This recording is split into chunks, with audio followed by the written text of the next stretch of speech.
ஹாய்ங்க, இன்றைக்கி நம்ம புதினா சட்னி செய்ய போகிறோம். எப்படி செய்யலான்னு பார்க்கலாம் வாங்க. பாருங்கள், மிளகா நாலு எடுத்துருக்கேன், கொத்தமல்லி ஒரு ஸ்பூனு, ஜீரகம், மிளகு இதெல்லாம் சேர்த்து நல்லா எண்ணெய் சேர்க்காமல் வறுத்துக்கலாம். நல்லா வறுத்தாச்சு. இதை நம்ம இப்போ ஒரு பிளேட்டில் கொட்டி ஆற வச்சுக்கலாம். பாருங்கள், இந்த மாதிரி நல்லா பொடிஞ்சு வருது. வேர்க்கடலை ஒரு கைப்பிடி சேர்த்துக்கலாம். அதிகம் இல்லை, நான் ஒரு கை மட்டும் தான் சேர்த்துருக்கேன்.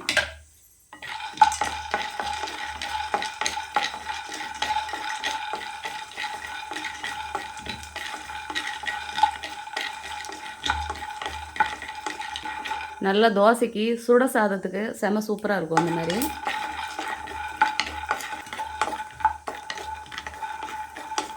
பாருங்கள், நல்லா வறுத்தாச்சு. இதை நம்ம இப்போ ஒரு பிளேட்டில் எடுத்துக்கலாம். கொஞ்சமாக உளுந்து, ஒரு ஸ்பூன் உளுந்து சேர்த்துருக்கேன். கொஞ்சமாக எண்ணெய் சேர்த்துக்கலாம்.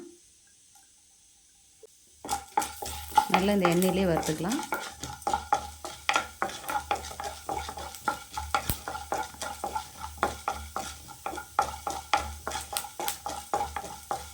பாருங்கள், இந்த மாதிரி நல்லா செவக்க வறுத்தாச்சு. இதை நம்ம இப்போ எடுத்துக்கலாம். சின்ன வெங்காயம் சேர்த்துக்கலாம், கூட எண்ணெய் சேர்த்துக்கலாம்.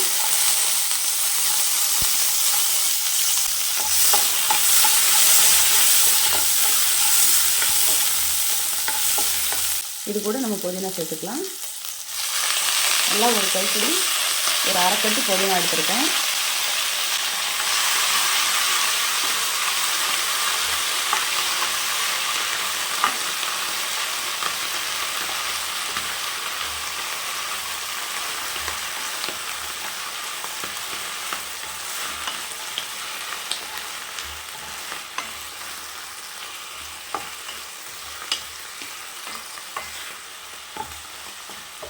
இது கூட நம்ம பெரிய தக்காளி ஒன்று, சின்ன தக்காளி ஒன்று, 2 தக்காளி எடுத்துருக்கேன், சேர்த்துக்கலாம். தேவையான அளவு உப்பு சேர்த்துக்கலாம். ஒரு நெல்லிக்காய் சைஸு புளி சேர்த்துக்கலாம்.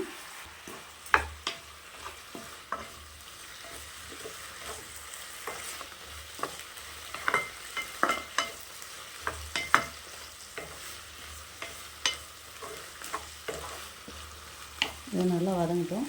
தேங்காய் ஒரு கைப்பிடி தேங்காய் எடுத்துக்கலாம். துருவன தேங்காய் தான் நான் எடுத்துருக்கேன்.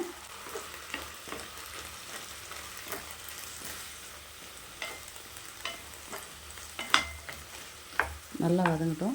பாருங்கள், மிளகா, கொத்தமல்லி, நிலக்கடலை எல்லாம் போட்டு வறுத்து வச்சுருக்கேன். இதை நம்ம இப்போ அரைச்சிட்டு வந்துடலாம். இதை ஃபஸ்ட்டு அரைச்சிடலாம், அதுக்கப்புறம் நம்ம அதை அரைச்சிக்கலாம்.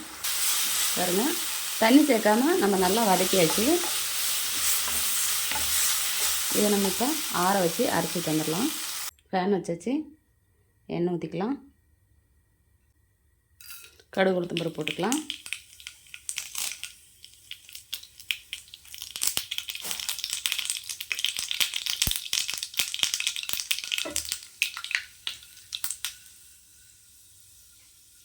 அடுப்பை ஆஃப் பண்ணிடலாம்.